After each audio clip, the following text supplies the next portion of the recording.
video. Why can't I get that?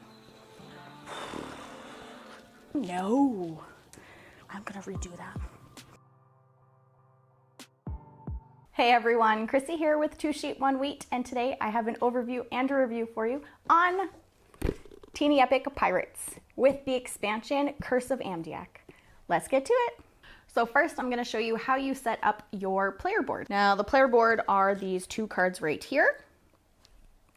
The game comes with these gold doubloons that you're going to use to track how much doubloons you have in the game. Your goal basically is to bury the treasure in this game, and also with the expansion you get these 𝗦𝗢𝗢𝗡𝗦𝗢𝗥𝗘𝗗 tokens, and you also want to bury these too. So you have 4 things that you need to bury during this game, and this is, oh, we don't want to put it on the bloody side because he's not dead. So what this does is it tracks whenever you fight a ship, an opponent's ship. Once you fight them and you win in the battle, then this tracker goes up and you gain the bonus. And then this just basically allows you to move different tiles. And once you reach this 4th level here, then that adds extra dice that you get to draw or roll instead. You also get one captain card that you place right here. Now, because we're playing with the expansion, you also get these cursed captains too. Now, every card is double-sided, and so are the cursed cards. So once you get cursed, which we'll get into a little bit later on in the video, these are the cards that you would get. So you would place your captain right here. There's spots for crew members here, which you can do whenever you land on that tile, which is this one right here. That will allow you to take one of the crew from here. You have this right here. So this would be attacking so that you can gain some booty, gold, and legend.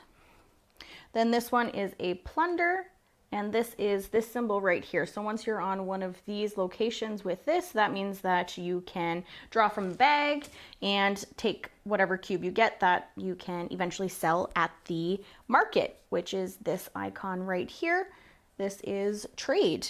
And then you have this icon right here, which is search.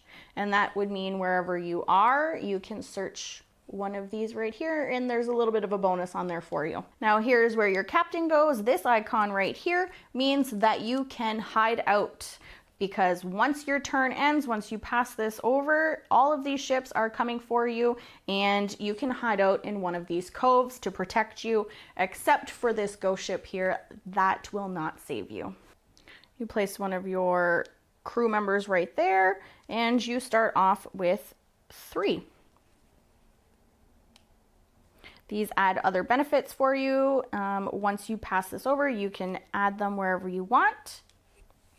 And sometimes you get plundered for doing some things on the board, which is where you would go right here. Now this is basically the setup for a player board on these 2 cards. There is a spot up here for your surefire tokens, and that is whenever you get defeated in a battle, you get a surefire token to help you out for your next battle. So I will take this away and get it out of the way for us so that we can go over the big board.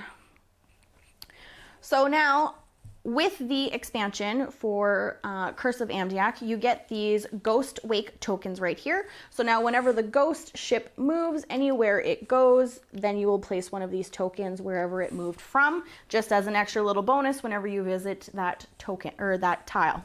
You get these Ghost Gold cubes, which you add to your board on top, anywhere where your gold marker is, then you get one and it goes on top of it, and they act as gold as well. So you would be able to add those in anytime you are trying to bury your treasure, because that is where the gold is needed.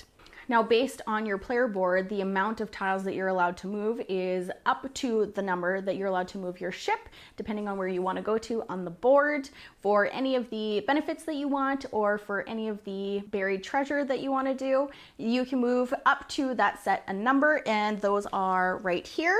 If you are right here, then you move 1. If you have any of your crew members on this tile right here on rigging, you can move an extra 1, or however many that you have on there. So what I had selected for mine was 2, so you can move 2 locations. Now there are places on the board like these right here, that is a storm. Anytime that you go into a storm, that is when one of your crew members get jostled and they go into the repair section on your player board. A way to move around on your player board is to place your crew members on here so that your captain, once you get your captain on here, it can skip over that step and gain the benefit that is on the next tiles. So some places on the board, you can bury your treasure anywhere there is a treasure, and you would need to pay the cost for that. If you're trying to bury your earn token from the expansion, you would also need to place it on here. This is the plunder location. There are a couple on the board. This one allows you to draw 1 cube on the board. This one allows you to draw 2 cubes on the board. You can go over here to do a trade, and any cube that you would have on your ship.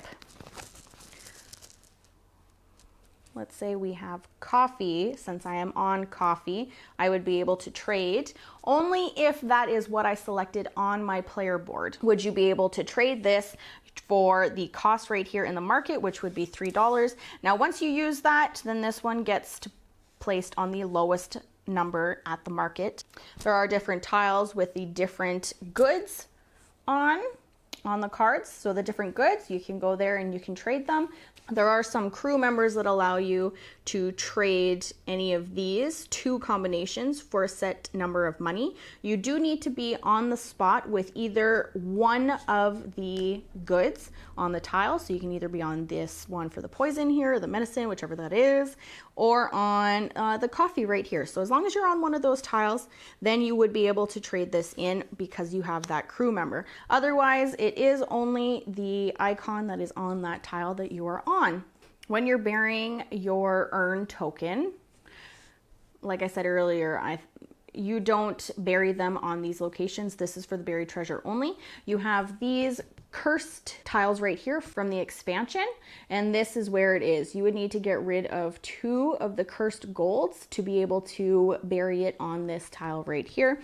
Now this one also has the same icon here, but it does not have this right here. It doesn't have this icon right here. So you need to be careful on which tile you're going on to be able to do any of those actions. Now, once your captain has gone full circle on your player board, you'll notice these icons right here. So this means that once you're done, the merchant ship, the orange one, gets to move first.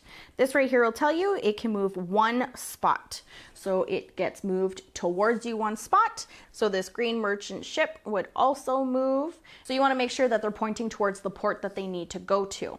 Now, once you have done that, then the white ship gets moved. Now, depending how many buried treasure there are, that is how many spots that the navy ship moves. So there are none buried, so it moves 2 spots, and this one moves towards you.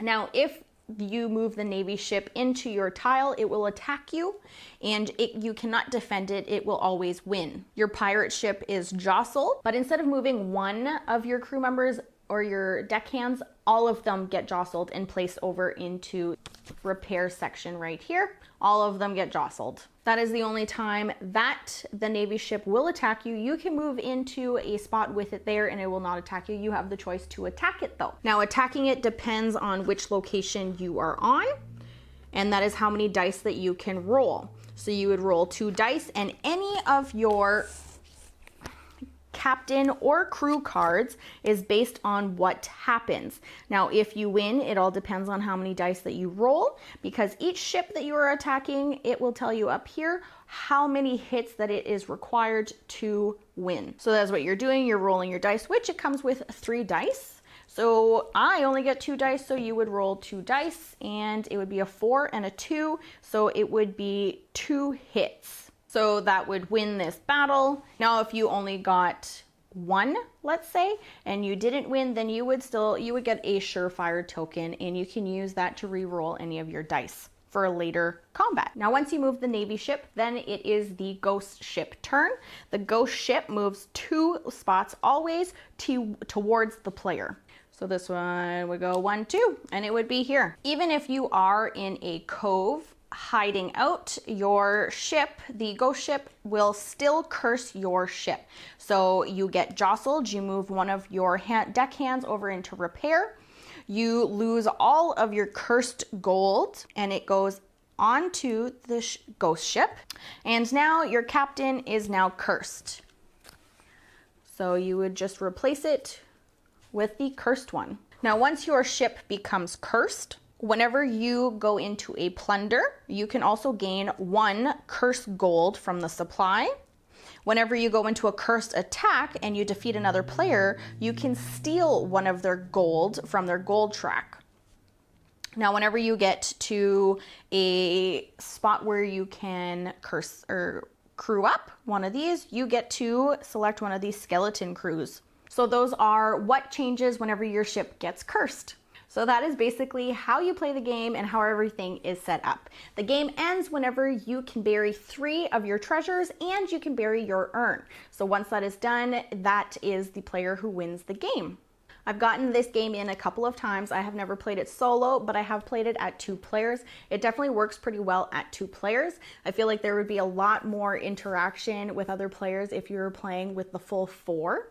I feel like the map would feel a lot smaller and you'd be able to battle more and probably move up your track a little bit more, gaining you more of those dice and more of the moves. For how small this game is, I for sure thought that it would have lasted not as long as what it did, since the game does say 30 minutes. This game probably lasted 45 minutes to an hour last time that we played, but that does add because we were playing with the expansion, so I think you're taking a little bit more precautions not trying to get cursed. I love that this game, the pirate theme to the game, everything is really to the theme, just off of your captain and how many different captains that you can be. You can be a man or a woman captain, and all of your different crews, which add different benefits based on what you select on your wheel, on your pirate wheel. Your player board definitely was very well utilized for how small it is. Now, whenever we did buy this game, I did get the player mats also, and I'll post a picture right here. And you can look for it eventually when I post my playthrough for this.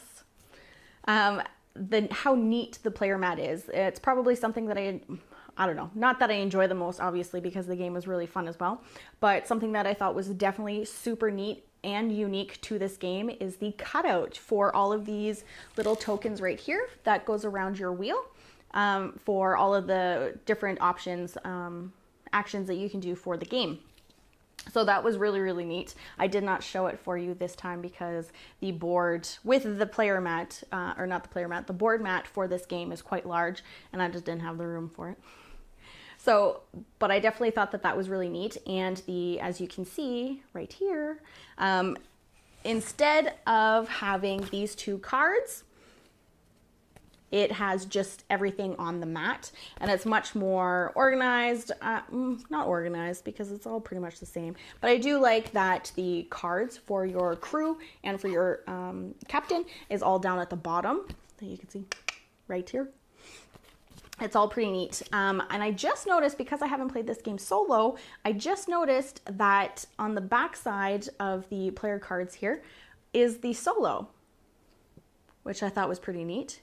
Oh, and those are the dice. Everything works really well within this game, and there are a lot of different options for you that will help you with your battle too. You can collect all your surefires. So having those surefire tokens allows you to take one of the dice that you already rolled and you can set it to whatever face you want. So now, depending on how many different crew members that you have, potentially having multiple with the same number on there so that you can get more of a hit, so that you can move up on your track to get more of the moves and more of the dice that you're able to roll. Now, by doing that, it is on these cards right here. So your first couple of ships that you defeat, they don't gain anything, but the more that you go up, or the more that you battle and you get to these ones right here, you need a higher count or a higher hit to do that. But you also get one of these, and that's how you move up on the track to get more of those dice. So there are a couple, and they get up pretty high here, up to 8 that you need. So overall, this game, for how teeny it is, fits in this teeny little box. The expansion also fits in the box as well, just so that you know. For how tiny it is, it really packed a punch, I feel like. I even got to win a game, so that's pretty cool. Anyway, if you are into these teeny little games and you haven't played Teeny Epic Pirates yet, I would really suggest getting a go at it and let me know how you enjoyed it. If you enjoyed it, down in the comments. I will catch you next time. Wait, what? What is happening? What is happening? I don't understand this.